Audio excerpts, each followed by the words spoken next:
Boa noite, querido, querida, que já está nos acompanhando aí, conectado. É verdade, estamos aqui conversando com você. Eu queria aproveitar a oportunidade de hoje, antes de apresentar os nossos queridos convidados, a fazer um nobre agradecimento a uma digníssima pessoa chamada Nil Portugal. Eu tô pra ver uma pessoa fiel nesse chat ao vivo, toda vez que a gente liga essa transmissão. Minha querida, sempre lemos os seus comentários, você já mora no nosso coração. Se apresente, se possível, pessoalmente, pra gente saber quem você é. Pelo menos eu ainda não lhe conheço. Ou acho que não lhe conheço, não sei, né? Tanta gente que a gente cumprimenta. Mas seja muito bem-vindo. E a todos vocês que estão conosco, hoje um tema super interessante. Aqui ao meu lado, o pastor Abraão.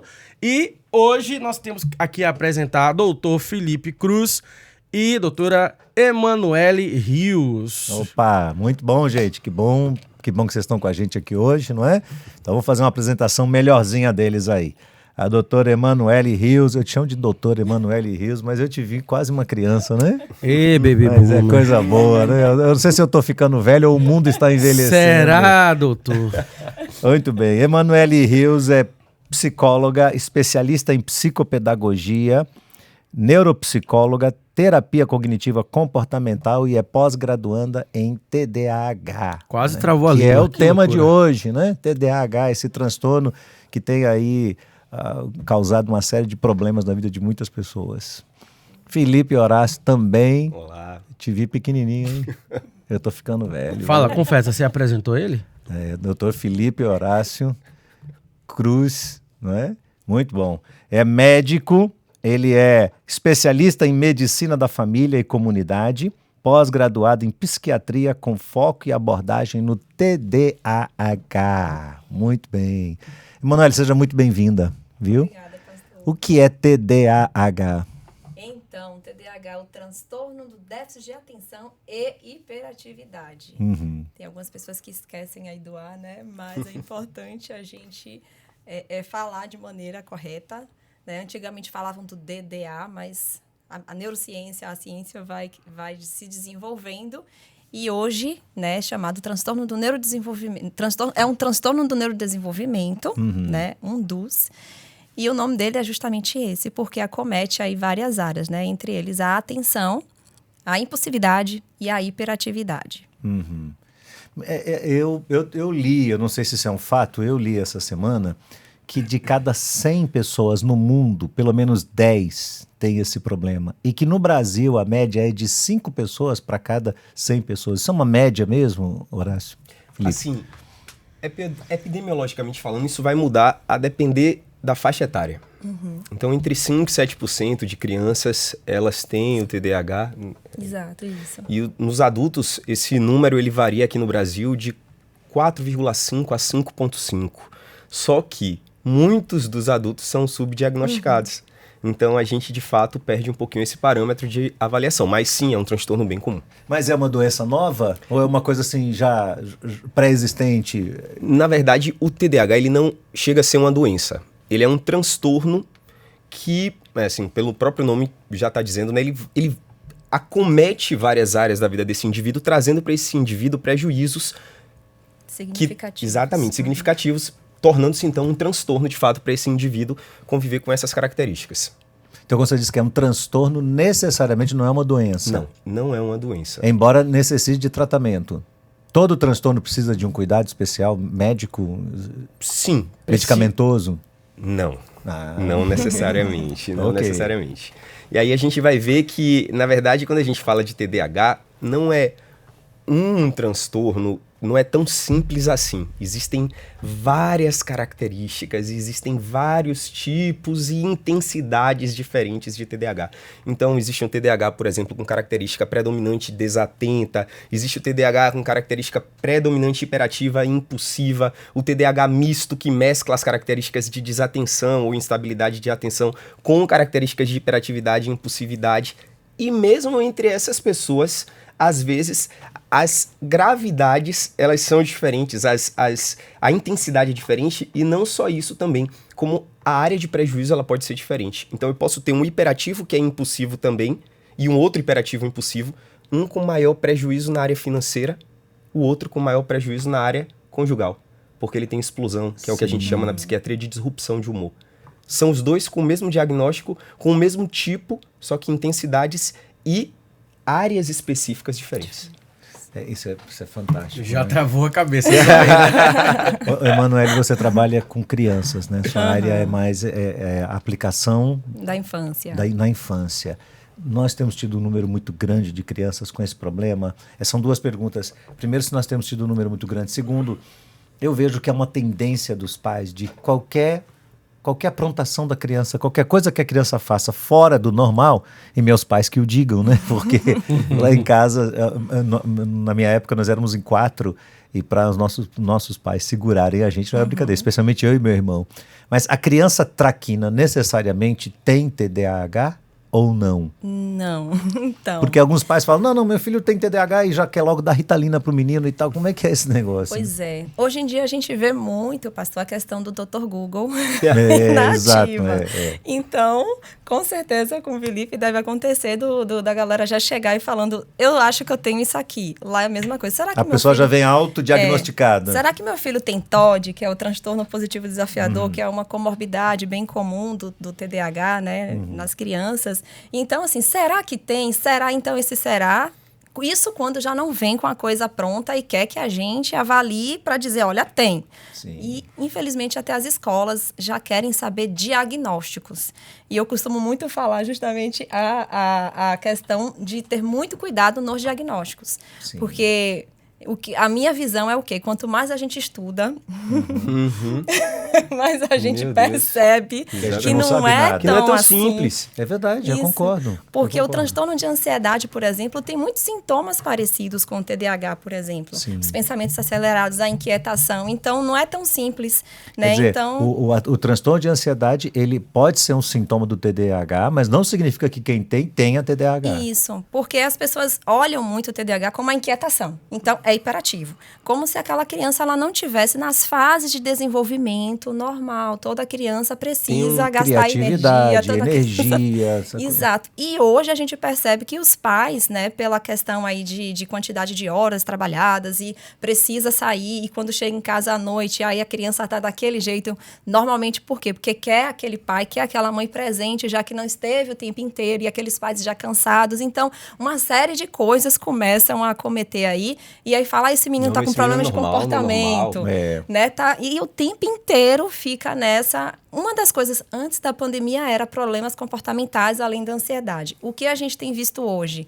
Um boom de diagnósticos de TDAH e autismo. Que eu fico assim, o que é isso? Será que é isso mesmo, né? Então, vendo que são crianças que saíram, né, vamos dizer assim, de uma pandemia, estavam ali enclausuradas de um apartamento, né? Então, assim, tem muitas questões envolvidas aí que a gente precisa parar. Epa, vamos com cuidado, né?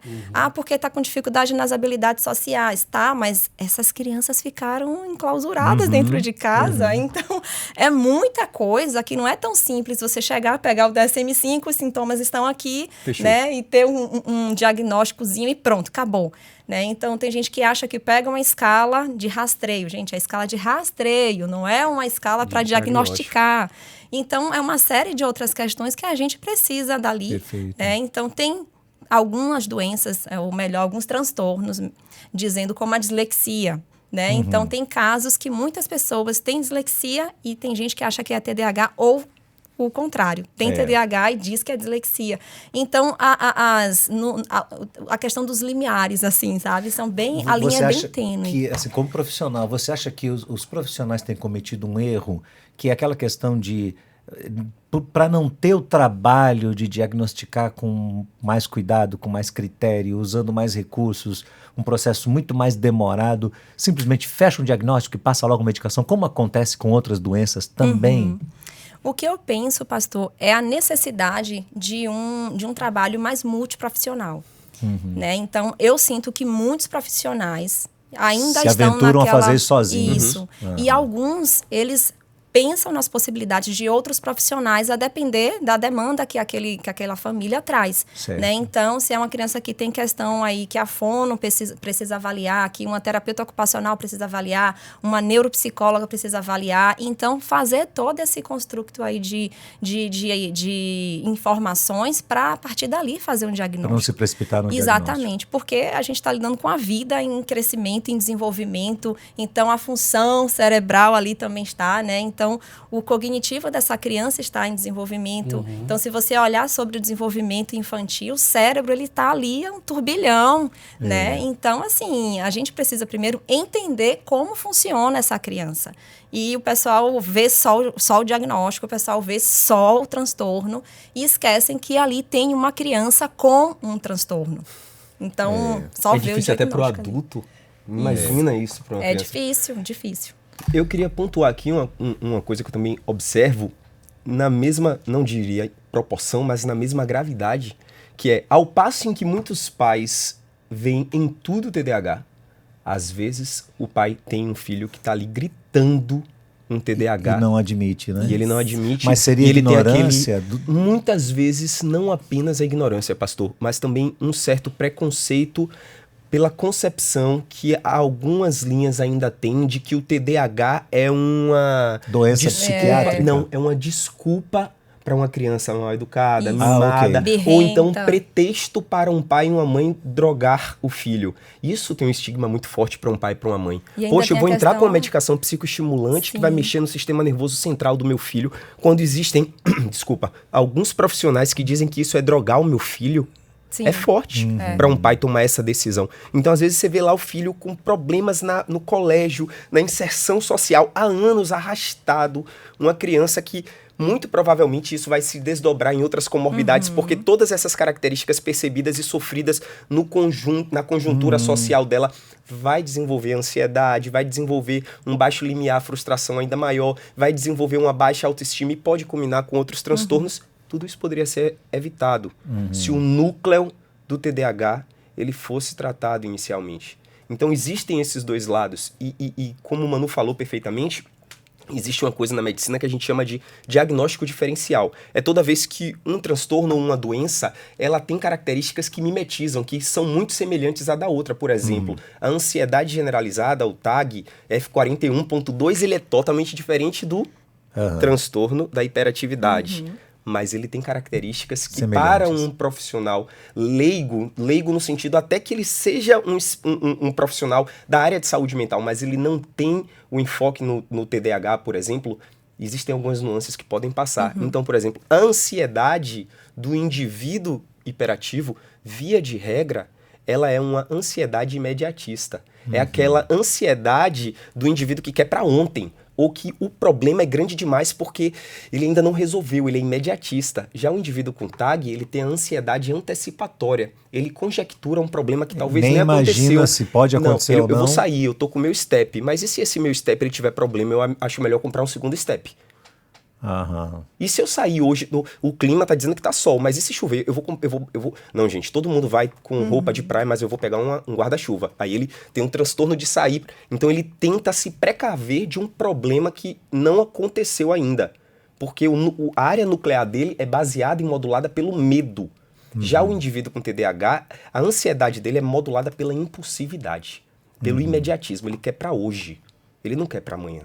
Então, os problemas e as coisas boas angustiam ele se não forem usufruídas naquele momento. Essa percepção que difere uma ansiedade da outra, muito dificilmente um profissional que não se engaje no que é o TDAH, ele vai conseguir perceber. De onde nasceu o seu interesse por essa especialidade da medicina? Eu tenho um TDAH. Vamos começar assim, gente. Você tem, mas quem não tem? Vamos lá. Não é quem é que não tem, é o quanto a gente tem. Aí, tá vendo? Eu tô certo. Você fica esperto que tá nos assistindo aí, viu? Que loucura. E assim, uma das características do indivíduo com TDAH, por que eu falei isso? Porque uma das características do indivíduo com TDAH é que ele é muito intenso, Mas se ele não tiver muito cuidado, ele não tem muita resiliência. Então ele é aquela pessoa, sabe aquela pessoa, gente, num termo assim mais popular, fogo de palha. Promete, não, por você eu vou fazer aquilo, aquilo e aquilo outro. 2 semanas depois, essa pessoa já não está fazendo nada do que promete. Não foi diferente em relação ao meu curso. Então, eu queria ser cirurgião, meu pai é cirurgião, era isso que eu ia fazer. Com 3 anos de curso, eu queria desistir, porque eu queria fazer psicologia. Porque Não, isso sem dizer que, se eu não me engano, antes disso, não. você queria ser biologia, veterinária, música. Gente, Existe esse é o esse problema padrão. quando a pessoa, a gente conhece o passado, viu? Existe esse padrão migrador do indivíduo com TDAH. Depois a gente pode até falar sobre isso, porque isso é tão lindo, porque isso aponta para Cristo. A resolução, o encontro final desse indivíduo consigo mesmo. Ele está o tempo todo procurando se encontrar, porque ele tem uma crise de identidade. E ele vai nessa busca sempre migrando de uma coisa para outra. Até ele se encontrar com o que é definitivo e ele dizer, agora minha identidade... E sempre encontra ou não? Aí a gente vai entrar em predestinação. Tô brincando. Se esse indivíduo se debruçar com a verdade e a verdade o libertar, ele vai se encontrar com a identidade. Isso significa que os problemas todos dele estão resolvidos? Não, claro que não. A gente pode falar sobre... Ok. Bacana. Outro bacana. momento. Volta Mas vamos pros lá, dois você passos voltou aí que lá. Você tava falando que Sim, eu tô no aqui 3º ano eu curioso. ia desistir. E aí eu cheguei pra minha mãe, olha, vou desistir de medicina, vou fazer psicologia, eu amo saúde mental, eu amo conversar sobre sentimentos, eu amo me debruçar sobre esse tema. E ela falou, por que você não faz psiquiatria?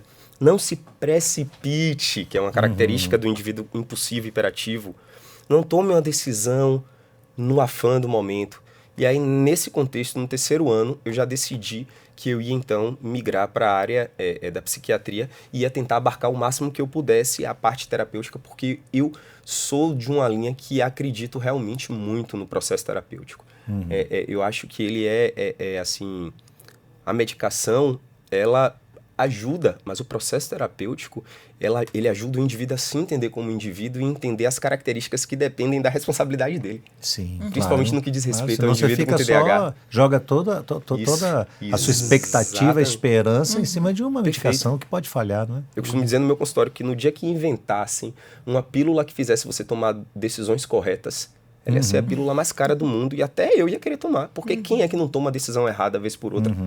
Então, assim, a medicação, ela atenua algumas características, mas o comportamento, você se entender como indivíduo, e nesse processo, as redes de apoio, inclusive a igreja, você entender sobre você, entender sobre o que Deus vê em você e o que Ele quer, tudo isso ajuda você muito no processo do indivíduo com TDAH.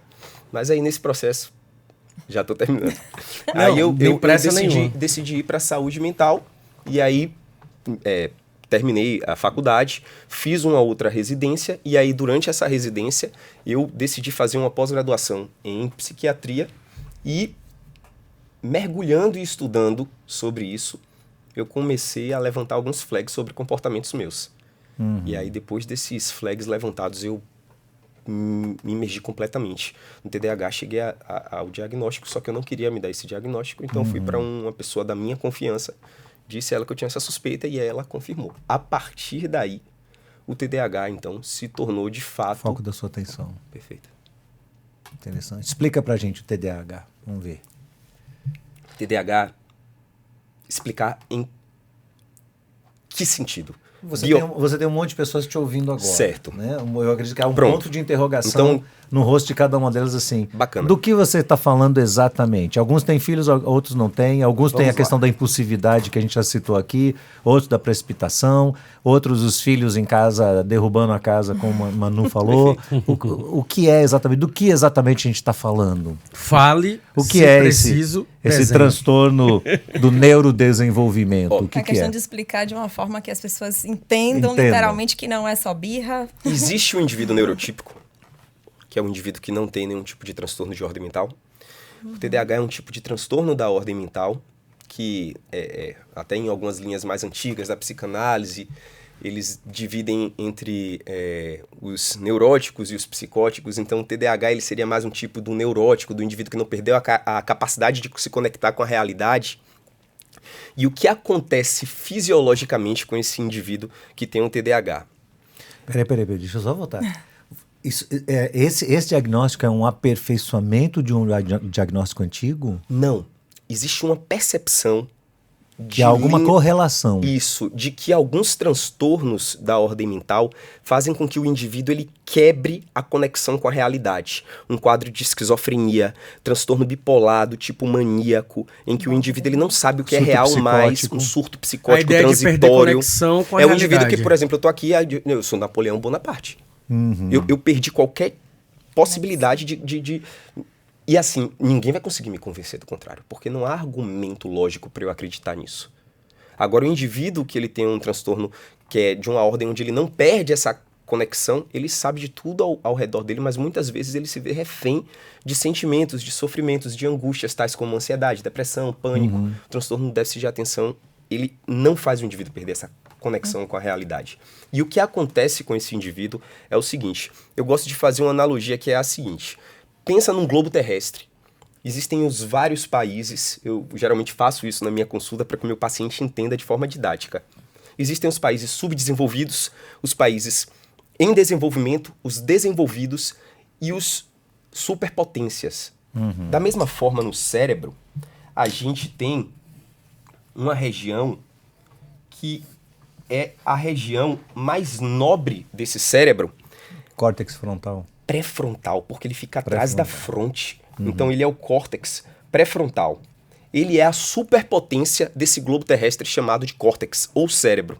Só pra gente ter uma noção assim, os mamíferos eles têm um córtex pré-frontal mais desenvolvido. Isso faz com que eles consigam ter capacidade de caça em grupo, hierarquia, coisa que outros animais têm mais dificuldade de ter. Entre os mamíferos, o ser humano ele tem um córtex pré-frontal mais desenvolvido de todos. Eu costumo brincar que é a imagem e semelhança de Deus. Eu não penso que Deus, quando ele disse que o ser humano ele é a imagem e semelhança dele, está dizendo que fisionomicamente Deus ele tem um rosto de um homem ou de uma mulher, mas que ele tem a capacidade de, diferente dos outros animais, decidir e definir sobre os seus sentimentos, não sendo refém sobre eles. E isso é característica do córtex pré-frontal. O córtex pré-frontal, então, ele tem algumas responsabilidades. Eu vou só pontuar algumas delas. Seriam elas a atenção, que se divide em seletiva e mantida ou manutenção de atenção. Tem vários outros tipos de atenção, mas eu quero falar sobre elas. E aqui é o primeiro adendo. A atenção é a capacidade que o indivíduo ele tem de escolher um estímulo dentre todos os que estão sendo expostos a ele e valorizar esse estímulo a ponto dele nem perceber os outros estímulos. Eu vou dar um exemplo, pastor Abraão. O senhor, enquanto está olhando para mim fixamente, tem a textura da cadeira no corpo do senhor, tem a temperatura, a luminosidade, olha o ruído. Tudo isso são estímulos que seu córtex pré-frontal está captando. Mas, de uma forma decidida, o senhor está pegando todos esses estímulos, está bloqueando eles e está aumentando, como se fosse um masterizador, um mixer no seu córtex pré-frontal, o que eu estou falando. Um indivíduo que ele tem essa área acometida, por exemplo, ele tem o que a gente chama de baixa atenção seletiva. Então, ele não é menos atento, ele está atento a tudo. Ele está dividindo a atenção dele com o que ele está focando, mas com todos os outros estímulos. Então, ele é o típico desatento. Mamíferos, por exemplo, animais que estão mais na rabeira da cadeia alimentar, eles têm essa atenção seletiva menor. Por quê? Porque eles precisam estar atentos a tudo. Isso. Eles estão bebendo água, mas eles estão vendo se tem um jacaré, se tem um crocodilo, se tem um leão. Animais que já estão mais acima na cadeia alimentar, eles precisam ter alta atenção seletiva. O leão, ele olha e ele seleciona qual é o que está doente, qual é o que está mais lento. Ele não tem que se preocupar com o predador.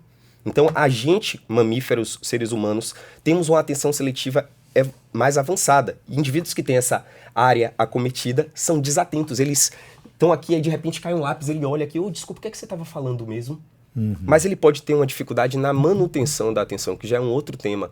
Ele consegue ter essa atenção, mas ele não consegue sustentar ela por muito tempo. Sim. Depois de 10, 15 minutos, dá um lapso na memória dele, ele volta, o que é que você estava falando mesmo? Desculpa, minha cabeça aqui foi para uma outra coisa e eu perdi o fim da meada. Isso às vezes acontece até numa discussão conjugal. A mulher tá falando ou o marido tá falando, desculpa, Pô, você não tá prestando atenção em nada do que eu falo? Não, é porque deu um branco mesmo aqui. E a pessoa fica em desvantagem na hora de discutir, né? Na hora do conflito fica em desvantagem, né? Exatamente. Ou é acusada de que não valoriza o suficiente. Olha só, eu posso falar sobre isso.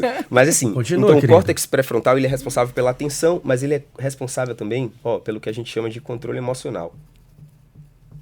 Controle emocional faz com que a gente, por exemplo, diferente dos outros animais, a gente tenha raiva do nosso chefe, mas a gente não exponha isso. A gente o respeite porque a gente sabe que a gente deve respeito ao nosso chefe. A gente tá triste, mas a gente vai trabalhar e ninguém precisa saber que a gente tá triste, porque a gente controla as nossas emoções.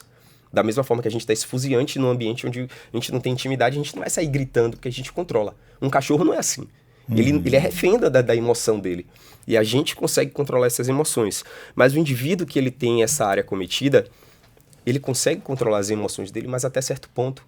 Ele tem uma certa dificuldade, o limiar dele é mais baixo, e ele é aquele indivíduo conhecido como ou muito explosivo, ou muito chorão, ou muito emotivo. Eufórico. Eufórico, às vezes ele é tido pelas outras pessoas, ou ela, como desequilibrado ou desequilibrada, ninguém leva em consideração não, porque é todo tomado por sentimento.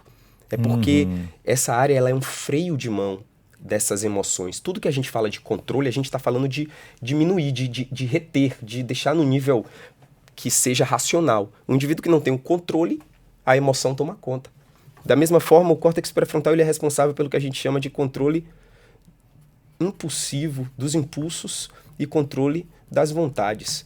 E a diferença básica entre um e outro é que a vontade é quando você quer tanto uma coisa que você não pensa nas consequências. Então, vamos dar um exemplo aqui esdrúxulo. Uma pessoa está com 30 mil reais na mão, anda, vê uma moto dos sonhos que custava 50 numa promoção de 30. Ela diz, nossa, tá valendo muito a pena. Vou comprar porque eu tô com dinheiro. Ela tá com dinheiro de fato. Só que ela não pensou que quando chegar em casa ela tem que pagar o colégio da filha, que ela tem contas a pagar e tal. Ela não pensou nas consequências. Já a dificuldade de controlar o impulso é quando você sabe que vai ter característica negativa, mas mesmo assim você quer tanto aquilo que você faz. Um exemplo clássico é comida. A gente sabe qual tipo de comida nos deixa mais longevo e qual tipo de comida está favorecendo um infarto fulminante futuramente, um processo de dislipidemia, que é o colesterol alto. Mas às vezes a nossa vontade de comer é tão grande que a gente, pela impulsividade, a gente faz aquilo. Então, assim, essa área ela é controlada também pelo córtex pré-frontal. Além dessas outras áreas, só para finalizar, a gente tem o que a gente chama também de função executiva. Função executiva, já ouviu falar daquele indivíduo que parece que o dia dele dura 48 horas? Que ele faz tudo ao mesmo tempo, e quando você olha e se diz assim, como é que você consegue dar conta de tanta coisa? Ele fala, é porque eu organizo o meu tempo. Eu não perco tempo com besteira. Eu tenho uma boa gestão de tempo. Um indivíduo com disfunção executiva é aquele indivíduo desorganizado. Ele chega atrasado, ele faz as coisas, mas ele faz meio atabaruado, ele perde muita energia porque ele não para antes para organizar como ele faria aquelas coisas. E assim vai. São várias dessas funções, né? Mas eu posso te fazer a pergunta no meio do caminho aí? Pode. Como é que você diferencia? Isso aí são áreas de organização do cérebro humano. Sim. Não seria muito simples eu fugir da minha responsabilidade na hora de tomar decisões, de chegar no horário correto, de assumir responsabilidade, de ter foco e atenção no meu trabalho? Qual é o limite onde eu posso dizer, não, eu tenho um TDAH e eu preciso de medicação? E eu admiti assim, não, isso é preguiça, é falta de vontade, é falta de foco mesmo, de atenção, e eu preciso tomar uma decisão e uma atitude aqui. Porque o meu medo é que isso tudo simplesmente transmita para as pessoas a ideia de que tudo o que acontece na vida é mero resultado de algum descompasso hormonal ou de enzimas do cérebro, etc., algum tipo de disfunção cognitiva, neuropsicológica, sei lá, e a pessoa não assuma a responsabilidade. Essa é a minha grande descoberta. Na verdade, eu vou aqui abrir para vocês assim, realmente essa situação. No início, ao estudar sobre TDAH, eu tive uma crise espiritual absurda. E é engraçado que tem uma música que é bonita que diz assim, uma fé que nunca foi provada, ela não pode ser aprovada. Eu costumo enxergar o indivíduo como unidade unidivisional entre o espírito, o corpo e as emoções. Somos esse indivíduo que não separa as coisas. Como natureza decaída, uma coisa ela não me dá aval, nem é justificativa.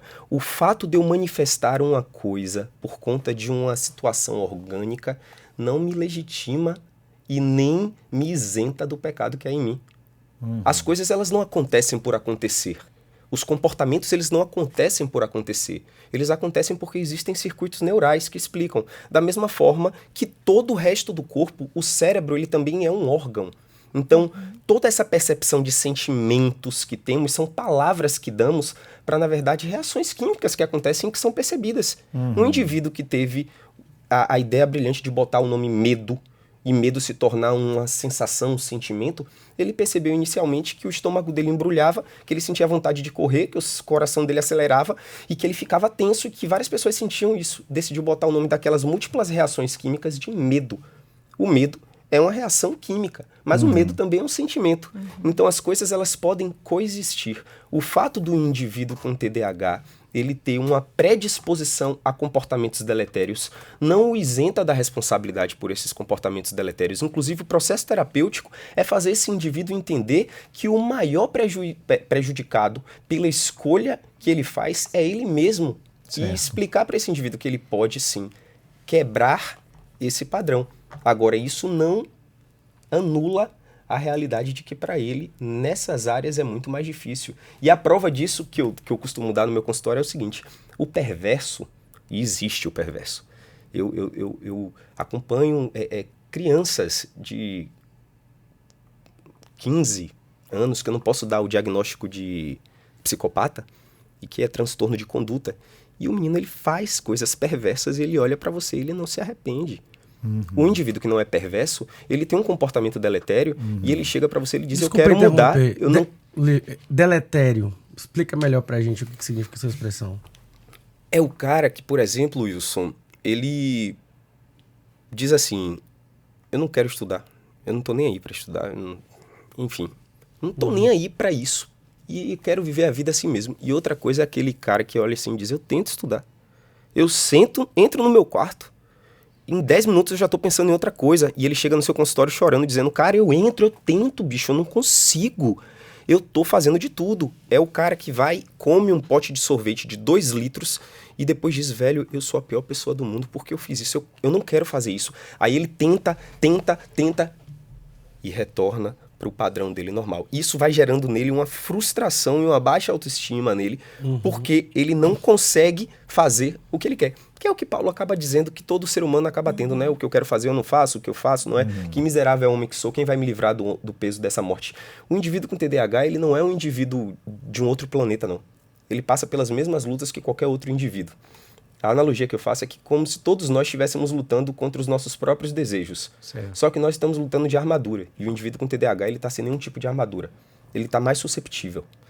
A minha preocupação não é tanto olhar para o lado do indivíduo que tem o sintoma, que tem a doença ou o transtorno, mas o que não tem e que vai se acomodar é a ideia de que o comportamento irresponsável é resultado de um sintoma que talvez ele não tenha.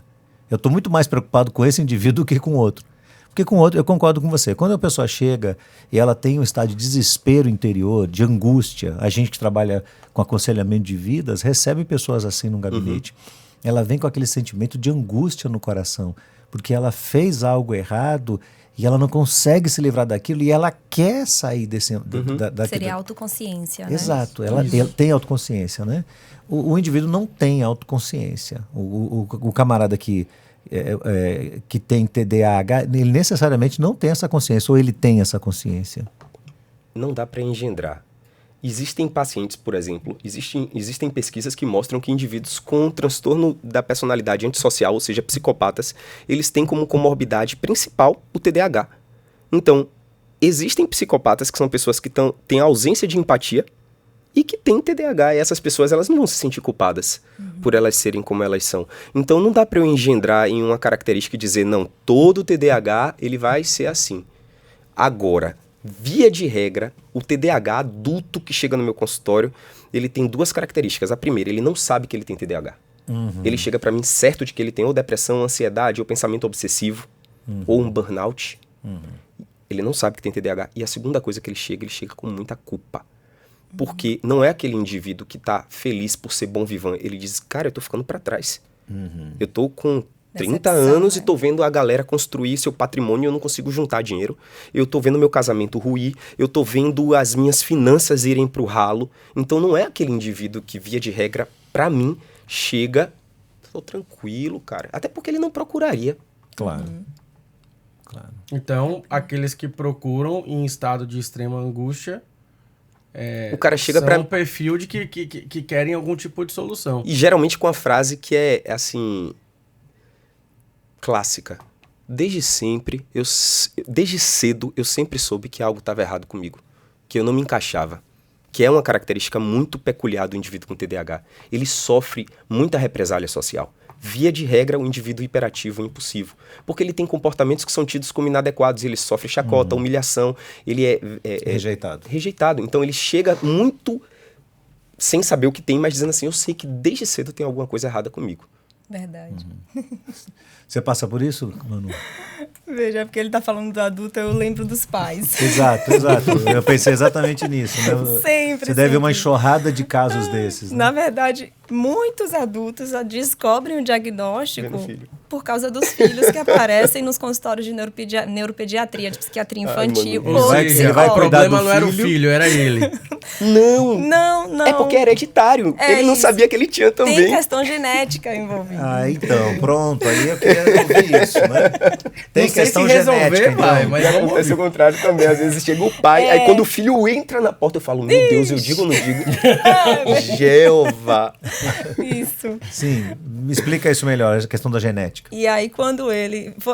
porque ele estava falando, e é muito ruim também a gente cortar, né? Eu acho que muitas coisas eu já esqueci, mas enfim. Mais uma coisa, ele falando, né? Da questão da personalidade antissocial, de que já chega, eu fico, meu Deus, como que o tratamento preventivo, a gente chama de precoce, poderia atenuar tantas e tantos prejuízos na vida dessas pessoas, né? Então, hoje, graças a Deus, as pessoas estão mais abertas para entender de que tudo começa na infância. Tudo começa na infância, né? Então, os transtornos em modo geral começam também lá na infância. Então, a questão que da terapia cognitiva a gente fala das crenças, né? As crenças que vão sendo desenvolvidas ao decorrer da fase, né, desenvolvimento dessa criança leva a um futuro brilhante, vamos dizer assim, né? Mais resiliente ou não. Então, assim, e aí quando se trata de crianças com TDAH, isso se intensifica. Por quê? Porque normalmente as crianças não conseguem muitas coisas por causa do que o Felipe falou agora, da questão do desenvolvimento cerebral. E para as crianças, o cérebro dessa criança que tem o TDAH já é mais imaturo, então já tem é como se fosse um... E assim, antes que as pessoas pensem, não é uma deficiência intelectual, o que antigamente se chamava de retardo, não tem nada a ver. Mas é que o cérebro das crianças com TDAH é como se eles fossem um pouco mais... como é que a gente pode dizer, que esqueci a palavra agora, mas é como se fosse mais atrasado, sabe? Então, que a gente chama de ser mais imaturo. Então, crianças que têm 10... Pode falar. O que em algumas áreas pode ser excelente. Sim. E aí uma criança de Por 10, exemplo, 11 sexualidade. anos... Isso que eu ia dizer, que eu já vi casos justamente assim, de ter aquela questão do filtro mental, é outra coisa, né? E aí falar sobre essas questões de duplo sentido, e aí a criança fica... Literal. Eu não entendi ainda, então eles não conseguem, né? Por causa dessa imaturidade, é uma das coisas... A comunicação subjetiva... Inclusive sofrem bullying por isso. Chacota, exatamente. Chamar de lerdo. Chamar de lerdo. Isso, bobão. a minha vida toda, pô. Exatamente. Então, olha os prejuízos. E aí o pai, bata também, fale também. E não é isso. É algo mais. Ele passa do lerdo pro violento. Isso. Estimulado, às vezes, pelo pai. Ele passa do lerdo pro violento. Principalmente se ele já tiver uma alteração aqui no controle emocional. Que é bem comum. Aí ele passa A regulação emocional é bem comum. A desregulação das Exato. emoções nas crianças é muito normal. Entendi. E aí, quando vai ver qual é a emoção? A raiva. A raiva. Muito, muito. E aí vem a metáfora do vulcão da raiva. Quantas Exatamente. vezes que esse vulcão da raiva explode? Muitas. E aí, o Por que ele coisas que eles poderiam lidar de uma outra maneira que não fosse aquela de ser mais Mas agressivo. quando a criança manifesta a raiva, esse processo de explosão, os pais deveriam apenas diagnosticar ou eles devem intervir? E se devem intervir, como intervir? Porque assim, a gente parte do pressuposto aqui que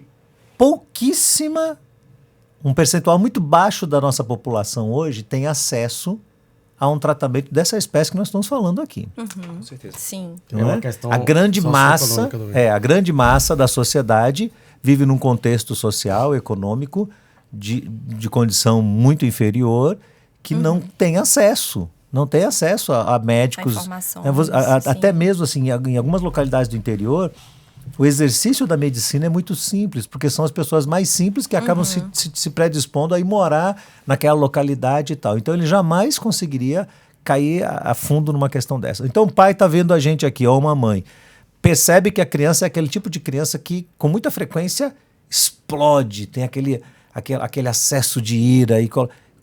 Ele intervém, ele só diagnostica, o que ele faz? Então, são várias nuances A aí, questão né? não é nem só se intervém, como intervém. isso. Intervir é necessário. Claro. Agora, Sim, a questão é como que se faz.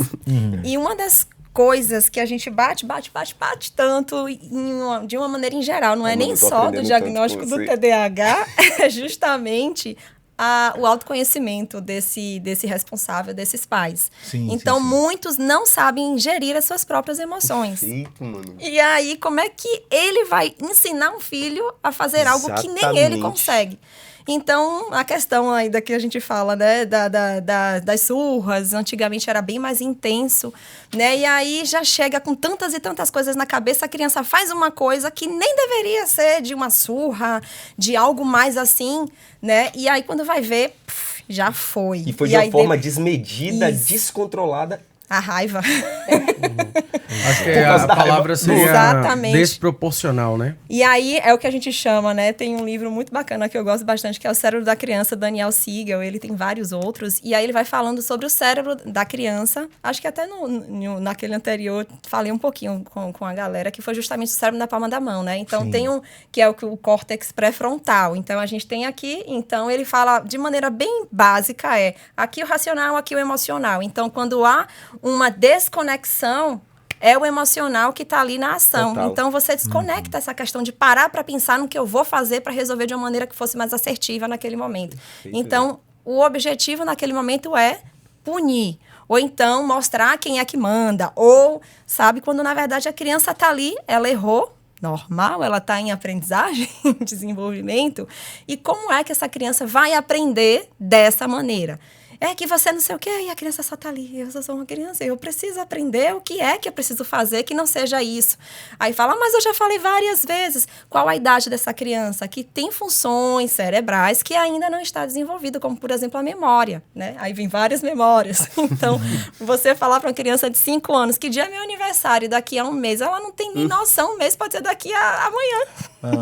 Né? Então, os pais, eles precisam também, eu não estou dizendo de ser psicólogo, de ser um psiquiatra, mas de informação. De um acompanhamento, na minha opinião. E um mano, me acompanhamento, sim. E aí, o que a gente bate bastante no consultório é a dificuldade dos pais de entender, até eles entendem, eles vão, mas a questão está na aplicação. E aí, que é esse também o problema do indivíduo com TDAH. Ele entende muitas vezes tudo, só que o problema é a execução. Isso, que é difícil. Aí eu costumo dizer, você tem, sei lá, 40 anos da sua vida, você aprendeu a ser assim e a se comportar dessa forma. Então, você precisa primeiro, né, olhar para si e dizer, eu preciso de mudanças para poder mudar o meu filho. Então, é o primeiro ponto. Então, uma das coisas que a gente vê muito de dificuldade no consultório de psicologia infantil é justamente essa mudança parental para ter essa mudança comportamental. Então, na e de prática, TDAH é mais punk. Na prática, então, um pai, uma mãe que vê uma criança tendo acessos de ira, a primeira coisa que ela deveria fazer era analisar seu próprio comportamento, ou do pai, ou de alguém dentro da casa, para ver se o que está acontecendo com a criança poderia ser um reforço desse comportamento? Normalmente, a atitude do pai é um reforço? O primeiro ponto que a gente fala, porque a criança ela tá ali com o que a gente chama de tempestade emocional. Então, o que a gente está vendo ali é emoção, Tem que criança. chegar com razão. Você vai ter que contrabalancear isso com a razão. Isso, exato. Então, é o que minha professora ela fala. Um cérebro desconectado precisa de um cérebro maduro e conectado para poder conectar esse daqui. Senão então, explode os dois não tem. Explode tudo. Entende? Então, a primeira coisa, independente. Então, assim, as pessoas falam, larga lá. Não, vamos acolher, porque é uma criança que precisa desse momento de acolhimento. E depois, que aí quando já está com a questão das emoções meio que equilibradas, e aí vamos partir para a parte racional. Vamos falar sobre o que aconteceu, vamos pensar em possibilidades. Depois que a poeira baixa. Isso, que aí é pensar em alternativas, resolução de problemas. E a gente está falando aqui, está falando de função executiva. Exatamente. Organização das ideias. O que a gente pode fazer para não chorar, para não bater, para não fazer isso? E a criança está ali parando, pensando nas outras alternativas, que não seja de agressão do outro, de agressão a si mesma, e por aí vai. E assim, eu sei que existem hoje várias linhas, algumas que vão na característica de não disciplinar fisicamente, outras que já aceitam isso em relação a isso. Mas só abrindo assim um parênteses de uma situação minha que marcou a minha vida. Foi a surra mais linda que eu já tomei de meu pai. Eu juro pra vocês, gente. Porque eu tinha desobedecido ele numa igreja no interior onde a gente morava e eu fui atropelado por uma bicicleta. E aí ele chegou e eu tava completamente disruptivo, com minhas emoções à flor da pele. E aí ele pegou, me acalmou, eu tinha desobedecido ele. Ele me botou no braço, tomou um banho comigo, foi pra casa, obviamente, tomou banho comigo. Depois do banho que ele tomou, ele falou, filho, agora a gente vai sentar aqui e vai fazer um culto. Aí a gente leu a Bíblia, orou junto e ele falou, agora o pai vai te bater, mas o pai vai te bater com tanta dor no coração. Mas ele vai fazer isso porque eu te amo e eu quero te disciplinar para você entender que você tem que me obedecer. E ele fez aquilo chorando. Não foi... Eu costumava dizer, né? Minha mãe quando me batia, meu irmão, sai de baixo. Meu pai me batia fingindo e eu desmaiava. Mas foi aquela coisa assim, mas foi uma coisa, até para quem não é dessa linha assim, mas foi uma coisa tão controlada, tão razão. Não havia raiva em meu pai me batendo. Havia amor em meu pai me batendo. E eu acho que isso é importante, porque quando Deus nos disciplina, Ele nos disciplina com amor. Isso te impactou, né? Me impactou até hoje. Eu tenho 30 anos de idade. Eu tinha 8 anos de idade. E eu tomei uma surra onde eu chorava e ele chorava. E no final da surra ele me abraçou e a gente chorou junto. É bem interessante isso, porque eu lembro de surras que eu costumo falar, porque o pessoal fala, que nem eu tô hoje, eu não tive traumas. Eu, vai ver lá no seu coração, se você não teve algumas. Porque você vai, quando vai ver, tipo... Aí eu falo, até hoje eu tenho surras que eu não sei o porquê, na verdade, que eu apanhei. E como eu sempre fui mais quietinha, então, normalmente, qual era o objetivo? Apanhou por causa de alguém. Evitar fazer coisas para não apanhar. Então, eu não entendia as outras possibilidades Isso que eu modula podia... até nossa relação com Deus, né? Sim, pois é. Que a gente faz as coisas para não. Exatamente. Tudo baseado na culpa. Tudo baseado no medo e na culpa. E não no amor.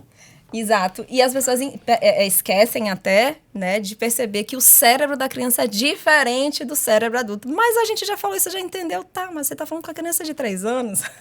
Você não tá falando com um garoto que você já tem 20. Então, é um cérebro diferente. Eu me lembro daquela frase que muitos pais já usaram, né? E aqui o objetivo não é condenar, mas sim, isso que eu ia dizer, né? pastor Wilson. O porquê sim. Por que não? Pai? Por que sim? Por que não posso, pai? Por que não? E aí eu tô, nessa resposta, eu tô tentando conectar essa resposta com aquilo que você tá falando de um ser mais maduro racionalmente, ajudar um mais imaturo a conectar a razão à emoção. E me parece, no meu observar leigo, que esse tipo de exemplo que eu estou dando agora não colabora para o desenvolvimento racional e intelectual da criança. É isso mesmo? Sim, até para o futuro, né? Porque assim acabou e pronto. Então, aquela criança ali vai simplesmente perceber o quê? É com meu pai eu não posso contar para nenhum tipo de outras questões, de questionamentos. E o indivíduo com TDAH do jeito é que a gente curioso. está vivendo agora com outros questionamentos, que a gente vai falar, mas então como é que essa criança ou esse adolescente, que a adolescência já é outra história, como é que ele vai saber que esse pai ou essa mãe é aquele tipo de pessoa que pode contar em uma situação de dúvidas? É confiável. Né? Exatamente. Perfeito. Então, isso é na infância, entendeu? E antes que a gente estava falando de surras e tal, é importante a gente entender, tá, gente? Que não é porque os nossos pais bateram e tal, eu tenho total entendimento de que os nossos pais faziam o que eles tinham. Sim. Não é de culpar os nossos pais porque, não. Eles tinham isso porque eles tiveram também isso.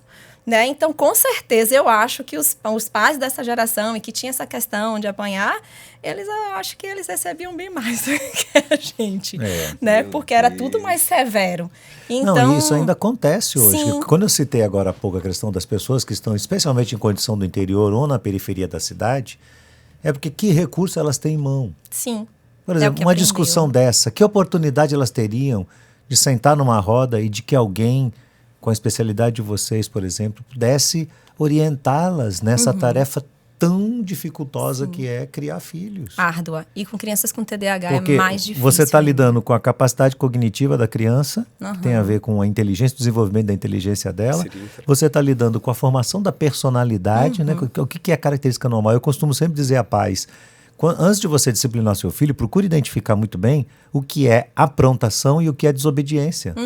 São coisas diferentes. Isso. Perfeito. Sim. Às vezes, quando a criança apanha porque aprontou, ela é castigada, ela é punida de alguma maneira, disciplinada porque ela aprontou, isso deve gerar uma revolta muito grande dela. Você está inibindo a criatividade. A você está criatividade, inibindo era isso que eu ia uma falar. série de questões. Era isso que eu ia falar. Por outro lado, você precisa identificar onde é desobediência, onde é que você falou alguma coisa e como você mesmo disse, né?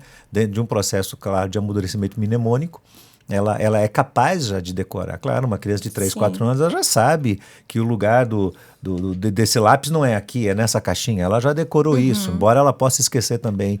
Mas quando ela faz propositadamente, e a criança sabe quando ela irrita o pai e mãe propositadamente, né?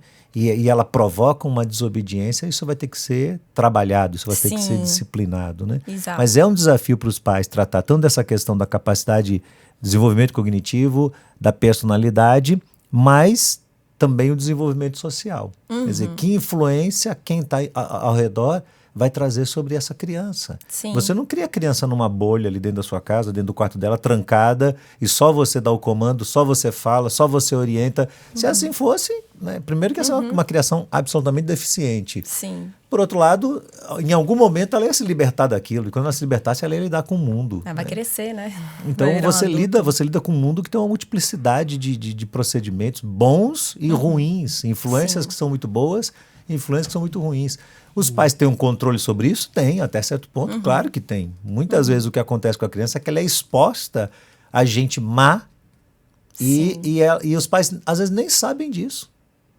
Por ignorância ou por negligência, né? Sempre um dos Em dois ou dias os de dois internet, por exemplo, em que o pai acha que não, deixa meu filho lá porque ele está distraindo no computador Tá seguro dentro do quarto. enquanto eu estou fazendo outras coisas, que ele não percebe às vezes que o filho está sendo exposto ao Dentro mal, de casa. à malignidade, Sim. né, que vai trazer prejuízo para a alma dele. E o camarada que está lá no interior, ele não tem acesso a isso, ele não sabe que isso está acontecendo. Que esperança há para essa população? Você Sim. pensa sobre isso? Penso, eu sou do interior, né? Quando dá, eu vou dar palestra lá. Então, não tem jeito. Mas, assim, uma das coisas, pastor, que é bem interessante, eu fui dar para a galera lá de educação, em maio até. E aí, para falar um pouco sobre essa questão dos transtornos, né? Do neurodesenvolvimento, incluindo o TDAH, enfim. E aí, o outro colega vai falar sobre autismo, porque não é o meu foco de trabalho, o autismo, né? Mas, assim, e uma das coisas que complica mais ainda é justamente a educação em termos acadêmicos mesmo, das pessoas que estão em locais, né, nos interiores e quando se trata da rede pública, né, mais ainda. Então, quando você se depara com o pessoal que é, né, da rede da rural, né, pessoal que mora nas roças, é muito mais difícil, porque você explicar algo que a gente está falando aqui, tipo, a gente está falando em inglês, né? Porque eles não conseguem, é muito difícil. Então, eu percebi isso. Então, quando vinham algumas perguntas, eram perguntas, assim, que não tinha nem lógica e que você não conseguia entender o que era que eles estavam perguntando. Porque tem muito essa questão da dificuldade pela falta mesmo, o analfabetismo é muito grande. Então, aí já vem a questão socioeconômica, como você falou. E questão de políticas públicas também. Exato. Vocês já se perguntaram por que esse diagnóstico está crescendo? Se realmente ele está crescendo, o que é que está acontecendo? Eu já parei para pensar na ideia de que não necessariamente ele esteja crescendo, mas, na verdade, mesmo com todas as dificuldades que nós passamos em nosso país, aos poucos, mais pessoas têm acesso à informação. De alguma maneira, mais pessoas conseguem deixar o analfabetismo e mais pessoas, de alguma maneira, têm acesso. Perfeito. Porque eu fico sempre pensando, há 20 anos atrás, qual era a discussão sobre TDAH? Há 25 anos atrás. Não existia, cara. Mas deixa há 25 anos atrás, o senhor já era adulto. Já estava trabalhando. Pastor. De fato. Não, mas é verdade. E aí, mas eu não, dessa vez, Tá dessa vez tem eu mais não tô que 40 zoando. anos, pastor. Dessa vez eu não tô Eu zoando. já tinha 32, Eu 33 tô te anos. abusando, pastor. O senhor já pastoreava vidas. Já, claro. E em contato com pessoas, sei lá, talvez o senhor já conhecesse psicólogos nessa idade. Sim, claro. O senhor ouvia falar sobre isso? Muito pouco. A hiperatividade, sim, mas nesse formato de transtorno, nem tanto. É isso que eu queria dizer para vocês. Por isso que eu digo, é uma ciência relativamente... Não é que a ciência é nova, o assunto não é novo. Quando eu perguntei aquela hora se ele era Conhecido antes, né? uma adaptação ou um aprimoramento de um diagnóstico anterior, foi porque já existiam. Quer dizer, É isso. O que eu queria trazer para vocês é o seguinte. Existem situações que mascaram o TDAH. E existem situações que deflagram o TDAH. E a gente está falando num ambiente, por exemplo, de interior. Quais são as demandas cognitivas que uma pessoa que trabalha na roça ela vai ter? Quais são as demandas com horário, cumprir carga horária de 8 horas, de chegar tanto e sair tanto, de pegar engarrafamento, de fazer a organização de quanto tempo eu preciso para tomar banho, para pegar pressão o transporte. social. Então, assim, muitas vezes, apesar desse indivíduo, ele também está menos munido do aparato tecnológico, no que diz respeito ao diagnóstico e tratamento, ele também sofre menos. Porque a vida dele é mais pacata, Claro. é mais tranquila. E o TDAH dele não é tão evidenciado. Não prejudica, Muito do meu transtorno veio quando eu saí da casa dos meus pais, independência financeira. Agora eu ganho meu dinheiro, agora eu tenho que gerir a minha vida, agora a minha casa eu tenho que gerir. Muitas características, elas vêm à tona quando a situação surge. Então, muitos desses indivíduos do interior, eles podem até ter uma vida relativamente tranquila, porque a vida urbana, ela já fomenta um adoecimento. Se você é um indivíduo que tem uma disfunção executiva, uma dificuldade de gerenciamento e de organização, Eu acho interessante isso, sabe por quê? Porque eu fico assim imaginando aquela galera que a gente escuta as histórias de que ia para a parede porque não estava conseguindo aprender, porque era burro e colocava aquelas coisinhas de burro e que ia para o milho e que não sei o que. Eu fico, será que já não era essa galerinha com transtorno de neurodesenvolvimento? Exato. Que a gente não E sabe. se foi, imagina o tipo de tratamento que foi dado a elas. Imagina o que aconteceu. Sim. Eu li aqui que quando se fala de subtipos do TDAH, eles têm o predomínio da desatenção Desatento. entre 20% a 30%, o predomínio da hiperatividade, Impulsividade. 15%, é menor, né? 15%, e os sintomas combinados de 50% a 75%. são os mais comuns. Então, O que dificulta o diagnóstico, no caso. ou facilita. Na verdade, o diagnóstico para o especialista, ele não vai ser facilitado ou dificultado pela manifestação desses sintomas. O que deixa mais claro é que o acometimento no córtex, ele geralmente é mais de uma dessas áreas. Eu queria explicar para vocês, brevemente, por uns 5 minutos, só o que acontece de fato com esse córtex, porque a gente já viu que ele tem essas responsabilidades, que ele é... Desculpa, gente. Ele é responsável por essas características. E lembra que eu fiz a analogia lá no começo de um globo terrestre, uma superpotência? Como um país de superpotência, ele tem uma língua. A língua dessa região pré-cortical são os neurotransmissores. Os moradores são os neurônios e a comunicação, a transmissão de ideias são os neurotransmissores. Eles se comunicam através dessas fendas, desses espaços sinápticos, né? Quando a gente fala do córtex pré-frontal... Professor, noradrenalina... É isso, professor? É, professor. Quando a gente está falando do córtex pré-frontal, a gente está falando de 2 principais neurotransmissores. São a noradrenalina e a dopamina. Como 2 línguas, elas têm significados. Lembra que eu falei que o medo é uma palavra para múltiplas reações químicas? Sim. Cada neurotransmissor, ele, a depender da região, ele codifica uma mensagem que é sentida e percebida por nós de uma forma. Quando a gente fala de noradrenalina, a gente está falando de quê? De aventura, a gente está falando de novidade, a gente está falando dessa impetuosidade. Quando a gente fala de dopamina, a gente está falando de recompensa, a gente está falando de prazer, e a gente está falando do que a gente chama na psiquiatria de engajamento, que é sinônimo de persistência, resiliência. O que é que os estudos eles já estão evidenciando? Que o indivíduo com TDAH, ele tem baixa de noradrenalina e dopamina em 4 principais áreas do córtex pré-frontal. Isso é visível num... Necrópsia. Já Só foi em necrópsia? É. Assim, existem exames hoje que podem ser feitos... Você tem que morrer para receber o diagnóstico, né? Não, existe. O que acontece é o seguinte, tanto na neurologia como na psiquiatria é o seguinte, a gente percebe que cada área cerebral é responsável por uma coisa. A gente percebe isso através de necrópsia, através de estudos de imagem. A partir do momento que essa percepção ela já ficou mais do que clara, eu não preciso mais fazer esse mapeamento em todos os indivíduos, porque eu já mapeei.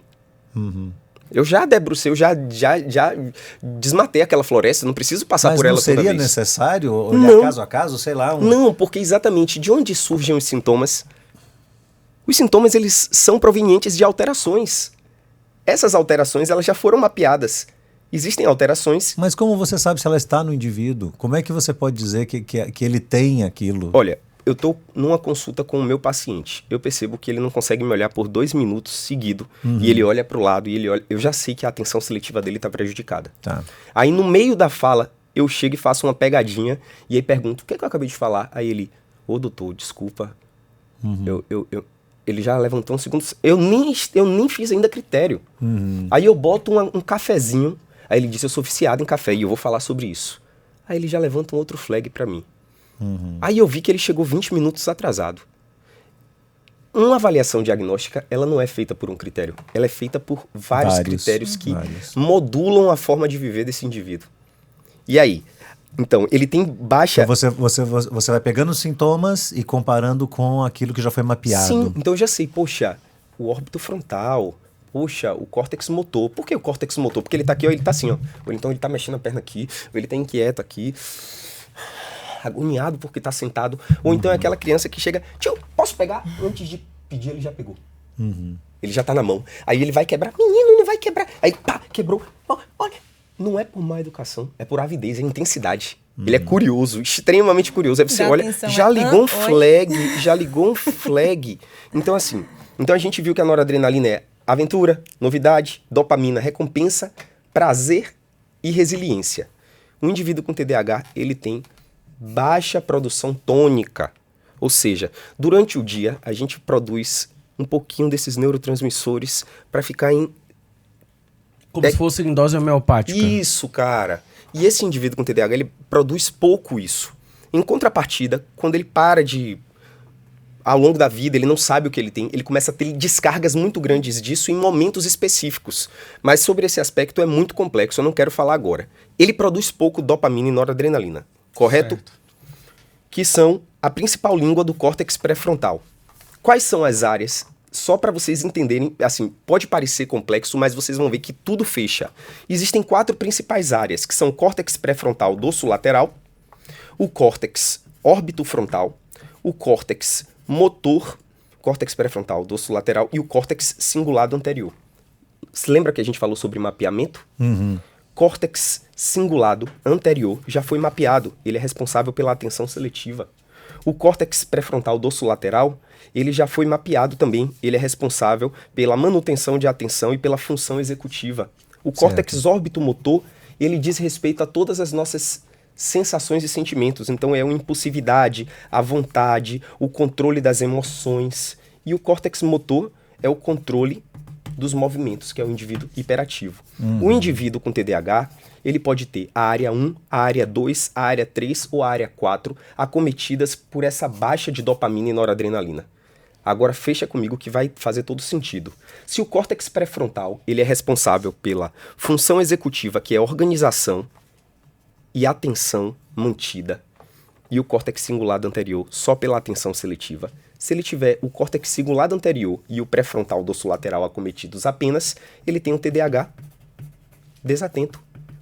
Porque ele não tem nada que envolva sentimento, impulsividade e hiperatividade. Já se ele tem o córtex motor e o córtex órbito-frontal, que são responsáveis pelas emoções, volições, impulsos e movimentos acometido, ele tem um TDAH hiperativo impulsivo. Se ele tem áreas que mesclam o controle dessas duas, ele tem um TDAH misto. É basicamente isso. Agora, a intensidade vai variar de indivíduo para indivíduo.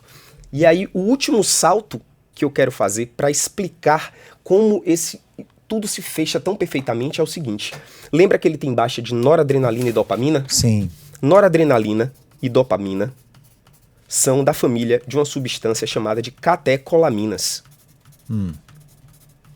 que fazem parte do sistema nervoso simpático. São estimulantes. O que acontece é o seguinte, se esse indivíduo ele tem pouca produção de noradrenalina e dopamina, que são catecolaminas do sistema nervoso simpático, ele procura tudo que é simpatomimético. Mimético vem de mimetizar, vem de mímica, vem de imitar. O que é que o córtex pré-frontal de um indivíduo com TDAH, ele traduz? Se você produz pouca dopamina e noradrenalina, coloque tudo que parece com ela dentro de mim. Aí esse indivíduo ele tem maior chance de desenvolver vício em cafeína. Que interessante. Taurina, que é energético. Adrenalina, multas, correr, fazer tudo de última hora. Jogos, né? Cocaína. Todas as inas aí. Anfetamina. Só que, lembra que a gente falou que a dopamina, ela é recompensa, prazer? Então ele procura também tudo que é prazer imediato. Pornografia, comidas industrializadas, jogos. Ele vai ter um excesso disso tudo na vida. Ele vai ter um excesso de tudo que alimente o que ele tem de pouco.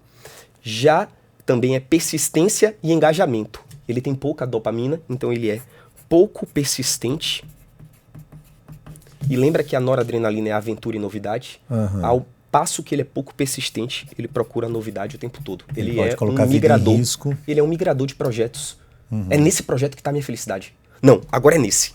Aí quando começa a demorar um pouquinho, passa de ser novidade, ele tem pouca persistência, pouco engajamento. Não, já não é mais isso. Eu quero isso. Então é comum o quê? Vários cursos, vários projetos, múltiplos relacionamentos afetivos na adolescência, várias namoradinhas. E ele gosta de ser assim?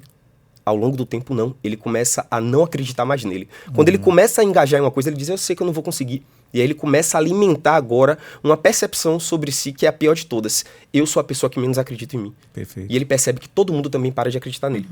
Esse é o transtorno. Eu tenho 2 questionamentos aqui. Eu sei que o nosso horário vai avançado, mas eu preciso fazer para vocês. Meu amigo, nem lembrei de falar hoje. E eu acho que são 2 questões assim muito sérias. O primeiro é, qual é o tratamento para isso?